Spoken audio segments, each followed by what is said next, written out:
As America's first female presidential cabinet member, Frances Perkins was the mother of several important labor reforms in the United States of America. She established minimum wages, reasonable working hours, banned child labor, and created the Social Security system. This brilliant woman took a stand against two major problems in the workplace: sexism and the harsh working conditions. No cabinet member has changed the course of history in America more than Perkins has. Frances Perkins, Revolutionizing America.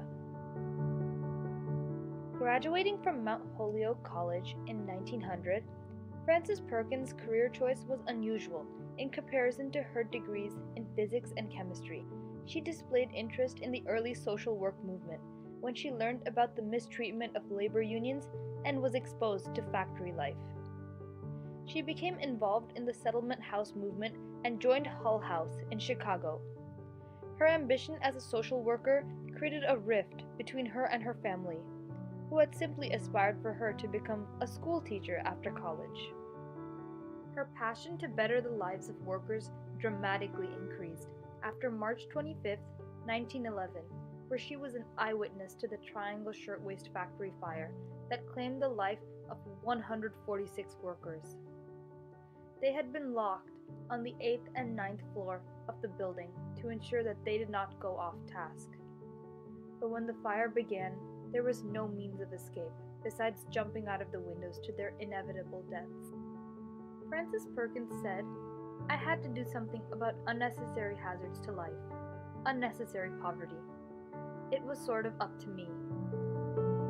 Perkins became a serious social worker, rapidly moving up ranks and recommended by President Theodore Roosevelt himself to become New York's Secretary of the Committee of Public Safety.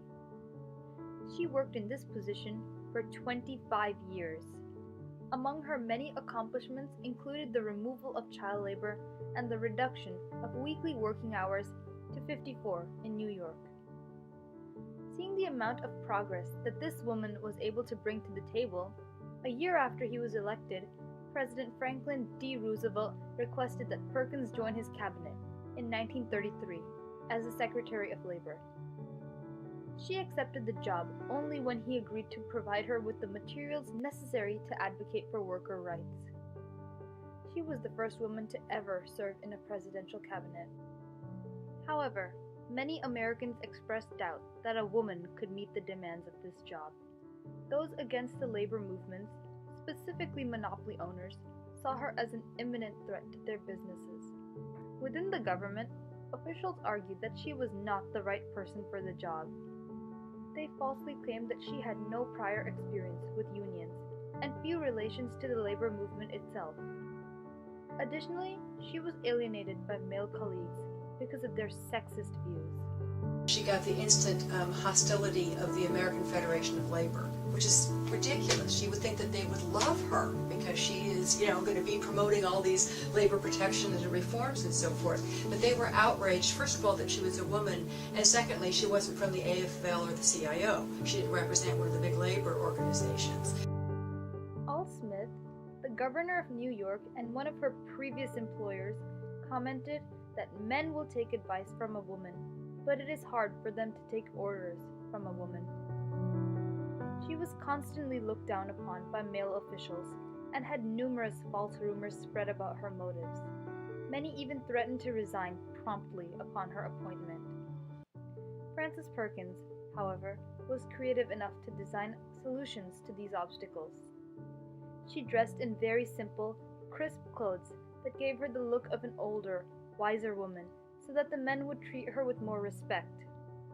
Another big advantage she had was that she knew how President Roosevelt's mind worked. Frances Perkins said, "I learned the trick of repeating things to him, telling him 3 times, because I discovered that held it in his memory." By attaining the president's attention, her ideas for reforms quickly became official topics of discussions in meetings. Eventually, the male officials gave in and accepted that Perkins was a necessary member of the cabinet in order to achieve the party's goals.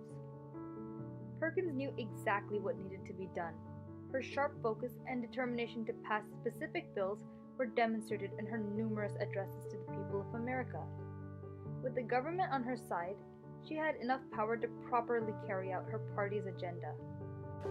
We can have for many years been able to produce in this country in 8 months as much as we could consume in 12 months.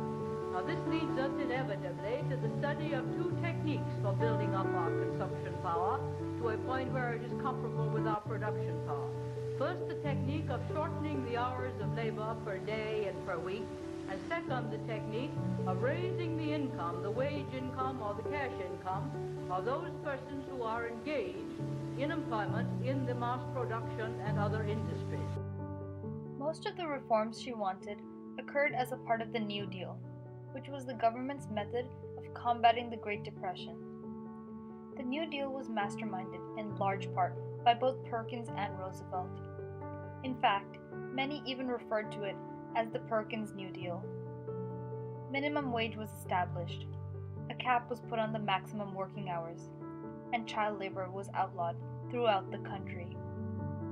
Furthermore, the Social Security system was based upon Perkins' principle that the old and disabled should be taken care of, even if they were unfit to work. However, the New Deal angered many conservatives because they considered the new laws to be interfering with the free market. In 1939, the House Un-American Activities Committee attempted to impeach her from her position, but the case was dropped due to lack of evidence. The one reform she was unable to enact as part of the New Deal was national health care insurance for every citizen. The American Medical Association threatened to challenge the Social Security Act of 1935 if she pushed the insurance bill through. As a result, she was forced to make a difficult choice between the two reforms, and she chose Social Security. In 1945, Perkins resigned from her position as Labor Secretary in order to become the head of the U.S. delegation to the International Labor Organization Conference, which was held in Paris, France. A few years later, President Harry Truman entrusted her with a job in the Civil Service Commission. She worked there until 1953. In the last years of her life, Perkins worked at Cornell University's School of Industrial and Labor Relations as a professor. Christopher Bryzeth, one of the Cornell students who lived with her at the Telluride house for the last 5 years of her life, was available for a short interview. Together, they put on 2 seminars for House members, during which she shared her remarkable political career with him. She really helped shape the safety net that we live with today and that's under attack in the present politics. She was the one who conceptualized it, and she had the political smarts to work it through the Roosevelt administration and the Congress. She was just extraordinary. On July 30th, 1965, a generation after the New Deal was passed, President Lyndon Johnson signed the Medicare and Medicaid Act, which amended the Social Security Act. This bill provided health insurance for the elderly and the poor. It was the result of a complex, torturous legislative history that Frances had originally orchestrated. Frances Perkins died 2 months before President Johnson's bill was signed. She died in New York at the ripe age of 85. Years later, her work in laying the foundations of health coverage were used again when Hillary Clinton attempted to pass universal health care in 1993, and later, in 2010, President Barack Obama signed the landmark health care bill. Yet, as America celebrated these monumental achievements, Frances's work and years of planning were barely recognized. Perkins molded the United States into a nation where the safety and happiness of those living in it became a priority. Her work as the first woman on a presidential cabinet has inspired generations of women to take an active role in politics. She never allowed the injustice of sexism to interfere with her vision of rebuilding a broken workforce system. Despite the opposition she so often faced from other colleagues, Frances Perkins took a stand against the blatant violation of human rights occurring nationally on a daily basis, and she revolutionized the United States of America.